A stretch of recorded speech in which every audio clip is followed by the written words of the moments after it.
जब वो क्षण आएगा तुम्हें स्वयं अनुभूत हो जाएगा सखी।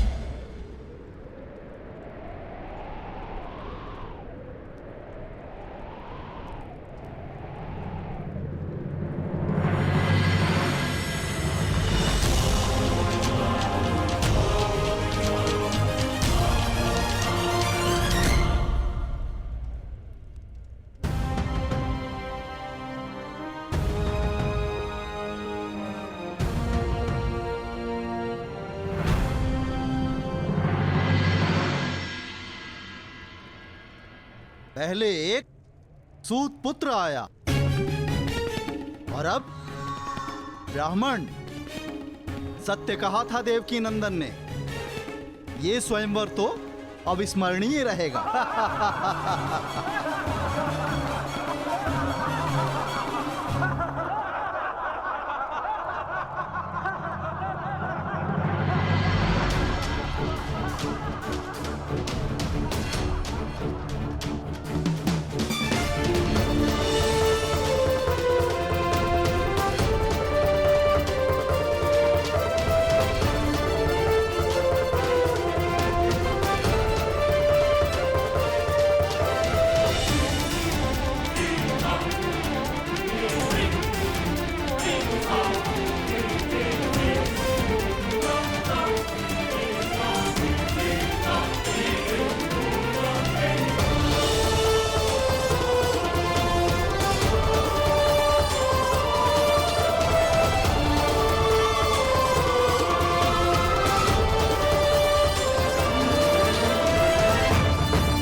पांचाल नरेश, लक्ष्य संधान की अनुमति चाहूंगा।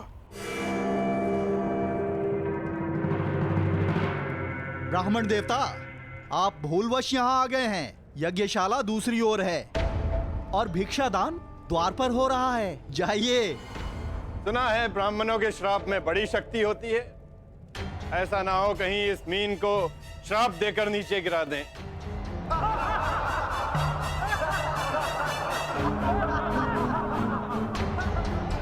ब्राह्मण युवक, क्या तुम विवेक से यह निर्णय ले रहे हो? कदाचित तुम्हारी शिक्षा दीक्षा पालन पोषण इस परीक्षा के अनुरूप नहीं है।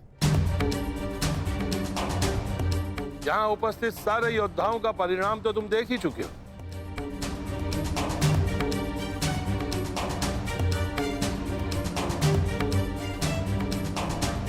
मैं आपके विचारों से सहमत हूं पांचाल नरेश, परंतु ब्राह्मण के बल पर संदेह नहीं करना चाहिए।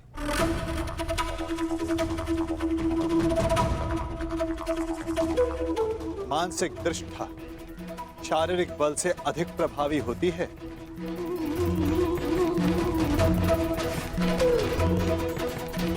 दिव्य अस्त्र का आवाहन करने वाले मंत्र ब्राह्मणों की शक्ति होती है।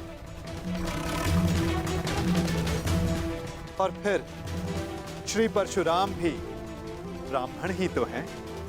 क्या उनकी शक्ति पर किसी को संदेह है?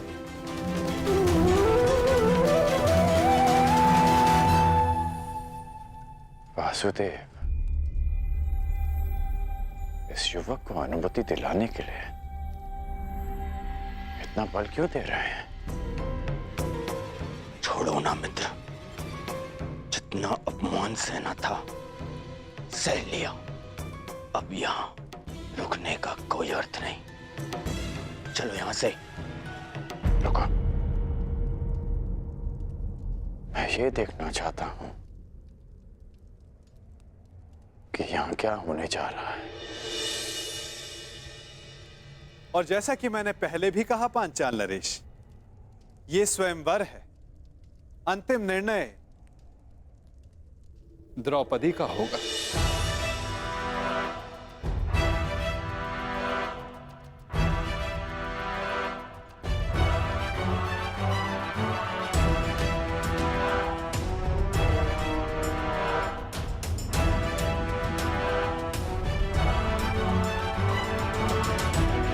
याज्ञसेनी, क्या तुम इस ब्राह्मण युवक को अपना कौशल सिद्ध करने का अवसर देना चाहोगी?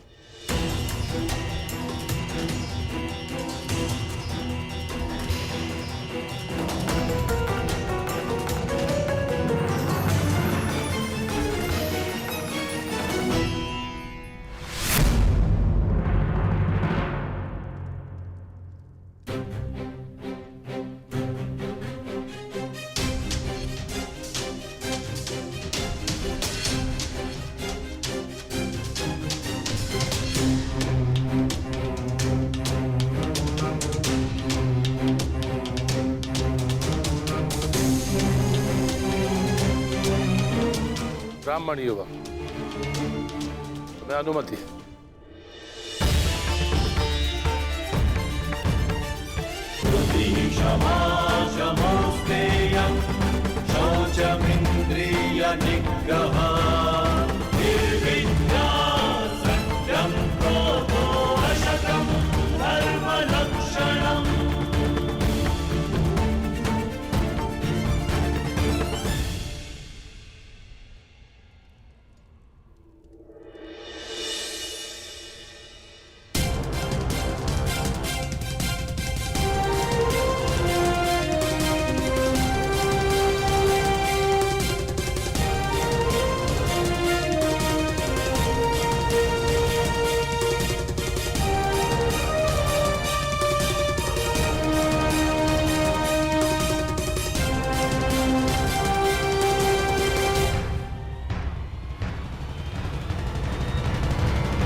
और आश्चर्य, ये कैसे संभव?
क्या लगता है ये लक्ष्य भेद कर पाएगा?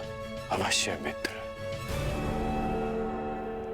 संधान सर्वथा उत्तम था।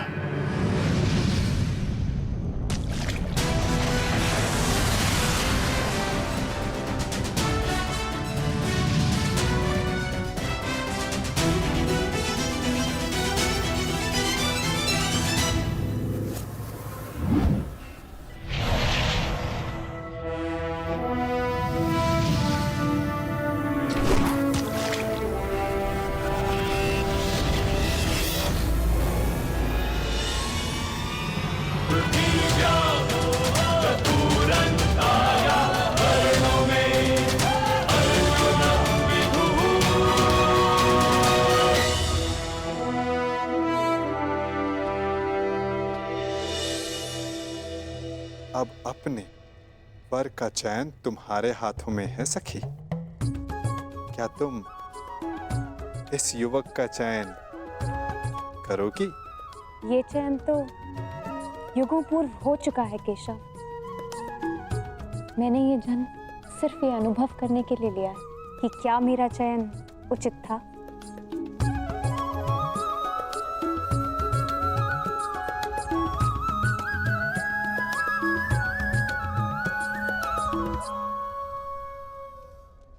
एक साधारण ब्राह्मण ने लक्ष्य भेद कर कैसे लिया? जो तुम्हारे सामने खड़ा है वो सामान्य नहीं है मित्र। कुछ तो असाधारण है इसमें।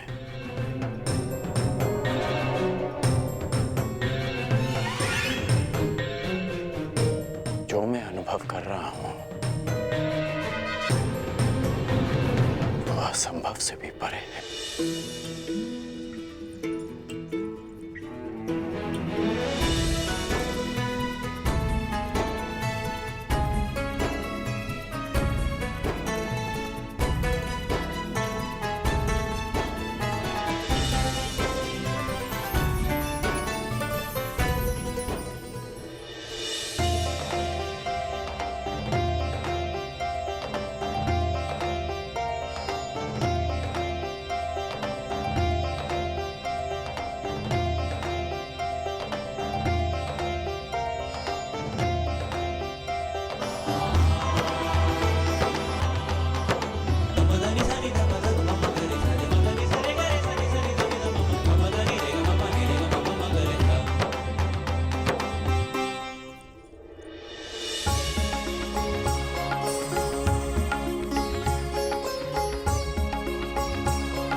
यदि अग्नि कुंड को ढक दिया जाए तब भी उसका ताप बाहर तक अनुभव होता है ब्राह्मण युवक।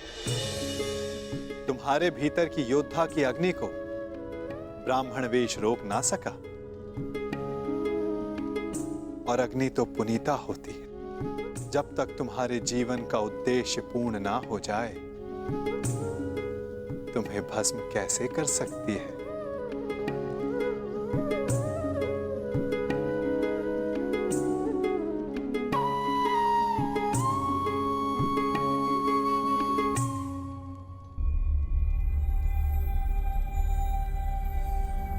इतने विरोधियों के मध्य से स्वयंवरा को ले जाने का अनुभव मेरा भी रहा है। उस अनुभव के आधार पर तुम्हारे लिए एक सुझाव है। यहां से शीघ्र चले जाओ।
क्या सोच रहे हो मित्रों? क्या मुख लेके जाओगे अपने प्रजाजनों के सम्मुख?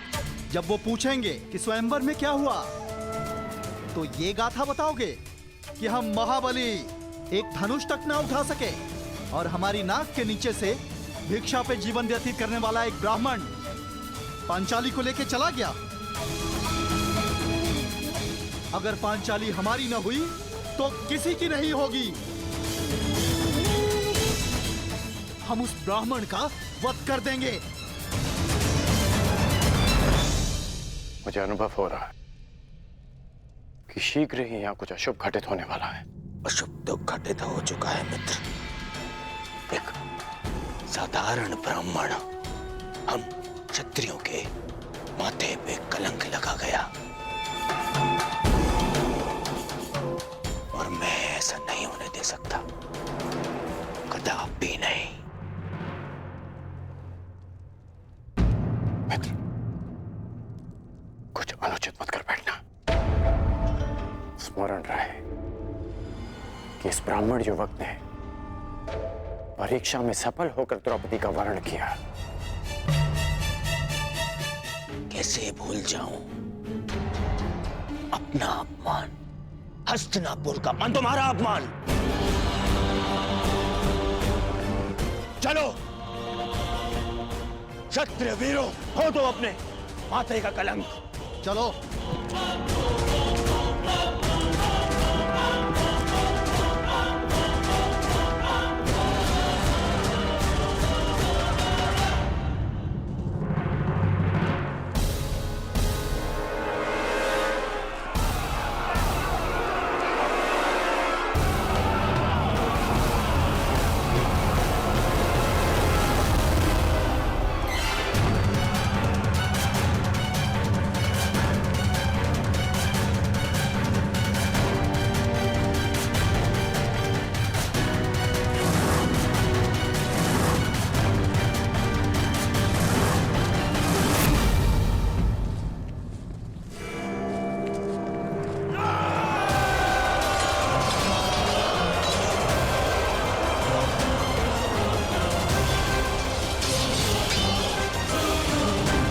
भ्राताश्री, पांचाली को यहाँ से सुरक्षित ले जाइए। मैं भी युद्ध कर सकती हूँ। मुझे तुम्हारी क्षमता पर संदेह नहीं है पांचाली, परंतु तुम्हें भी अपने वर की योग्यता पर संदेह नहीं होना चाहिए। जब तक मेरी भुजाओं में बाण चलाने की शक्ति और छाती पर घाव सहने की क्षमता, तुम्हें अस्त्र उठाने की आवश्यकता नहीं पड़ेगी।